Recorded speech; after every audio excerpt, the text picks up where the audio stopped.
Let's take a look at some of our national and international headlines for Monday, September 11th, 2017. A man carrying a knife went into a church in Birmingham, England on Sunday on a stabbing rampage. Managed to slash one man in the neck and wounded two others, so a total of 3 people wounded in the stabbing. Church elder among the 3 injured. Apparently, the fellow doing the attacking knew the person he was attacking. It wasn't some random attack, and they actually attempted to restrain him before he committed those stabbings. The streets of Miami deserted, a bit of a watery ghost town, as Hurricane Irma engulfed the party city on Sunday. As the deadly eye now actually made a second landfall, this one in Marco Island.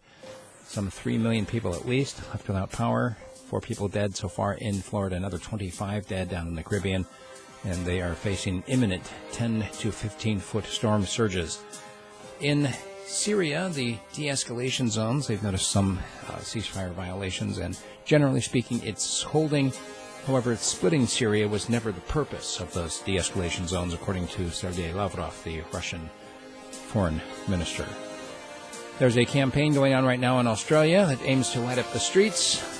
Put out your fairy lights, is what they're calling them. Basically, people putting up what looks like Christmas lights in support of the legalization of gay marriage, something which is going on right now by a popular vote. It's actually a mail-in vote that's going on across Australia, and so people are being urged to put up their Christmas lights, or they're calling them fairy lights. Put out your fairy lights in support of gay marriage.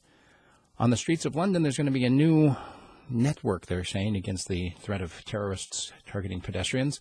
These weapons, or whatever you want to call them, they can be deployed. They've got spikes that poke through the tires and then chains that wrap around the axle to stop really big trucks.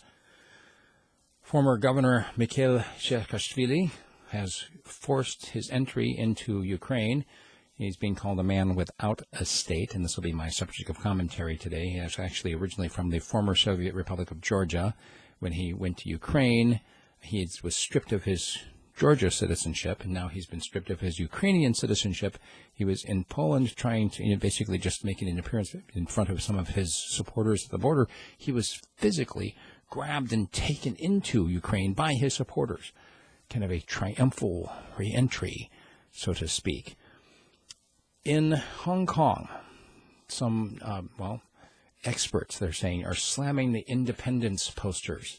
People have been putting up posters saying that Hong Kong ought to be independent, and that, regardless of free speech, that violates the law against a one-China policy.